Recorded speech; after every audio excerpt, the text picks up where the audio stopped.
Assalamualaikum warahmatullahi wabarakatuh. Kembali lagi dengan channel @entertainment. Kali ini kita akan membahas seputar sinetron Terpaksa Menikahi Tuan Muda. Oke sahabat, sebelumnya jangan lupa untuk ditonton ya sahabat, di like, di subscribe, di komen, dan juga di share, serta ditekan tombol notifikasinya agar sahabat tidak ketinggalan dengan cerita sinetron dan juga tentang gosip artis tanah air. Oke sahabat, langsung aja. Tuan Muda sedang memperhatikan gambar bayi-bayi. Artinya Tuan Muda sudah mulai nggak sabar. Tuan Muda membawakan oleh-oleh untuk istrinya, yaitu Kinanti, dan setelah dibuka, Kinanti sangat senang. Ternyata Tuan Muda sudah membelikan baju-baju yang lucu untuk koleksi anaknya nanti. Tuan Muda berangkat untuk mencari Sarah dan ditemani Herman juga Marissa. Dan Kinanti terus merayu Tuan Muda agar diajak. Awalnya Tuan Muda menolak, tapi akhirnya ia memberikan izin. Seperti biasa, Tuan Muda benar-benar protektif, meminta Kinanti memakai baju hangat dan juga topi agar Kinanti tidak kedinginan. Seperti biasa, saat mertua dan menantu bertemu, pasti ada yang diributkan. Dan tentunya mertua dalam hal ini Herman selalu kalah di hadapan Tuan Muda. Di dalam perjalanan, mereka kembali dapat kiriman video yang sepertinya Sarah dalam bahaya. Si penculik meminta malam ini juga uang yang diminta sudah harus ada. Akhirnya mobil Tuan Muda tiba di lokasi. Tuan Muda, Kinanti, Herman juga Marissa turun dari mobil. Mereka semua heran melihat di hadapannya ada sebuah rumah terbengkalai, jauh dari keramaian. Kinanti chatting penculik, mereka video callan. Si penculik menyuruh taruh uang di teras, tapi ternyata semua itu palsu. Si penculik bawa kabur uangnya. Si penculik pun kabur. Mereka lihat dan mau kejar. Tuan Muda mengejar tapi malah hampir menabrak mobil lain. Tuan Muda ngamuk, Kinan hampir celaka gara-gara mereka mau kejar penipu. Mereka akhirnya pulang. Sementara itu, di sisi lain, Anita menerima paket dari sopir ojol. Tak lama kemudian Anita menemukan segelas air di samping tempat tidur. Dengan segera Anita mendekati gelas itu. Dia buka bungkusan yang tadi dia pesan dari ojol, ternyata obat pencahar. Anita memasukkan obat itu di minumannya Kinan. Anita meninggalkan kamar Tuan Muda sambil mengendap-endap.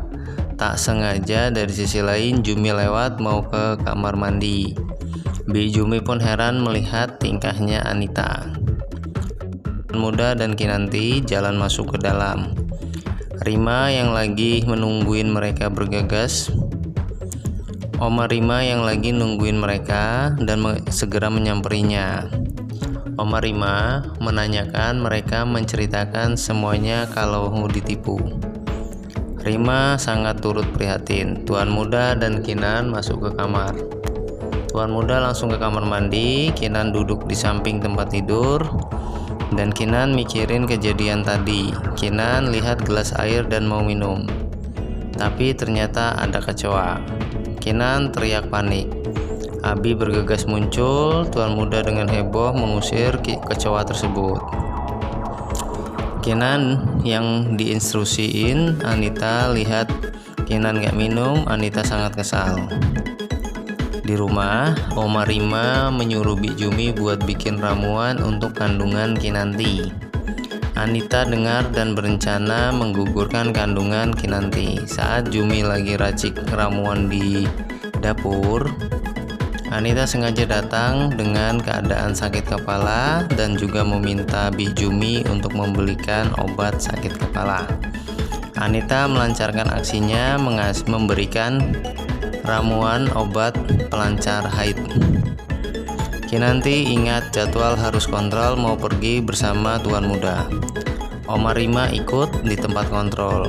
Tuan muda ingin melihat hasil USG. Tuan muda sangat bahagia. Sampai makan siang pun Tuan muda masih melihat hasil USG dengan senyum mengambang, seolah nggak percaya bakal memiliki keturunan. Karina emosi dengan Marissa yang belum juga sampai di kantor. Sementara itu Marissa tetap ingin mencari Sarah dengan tangannya sendiri. Karena terlambat datang ke salon, Karina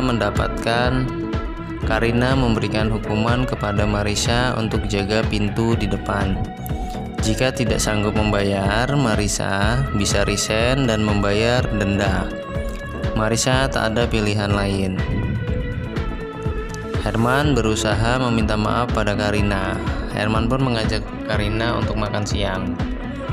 Menurut Herman, jangan sampai rumah tangga Herman dan Karina hancur gara-gara masalah sepele.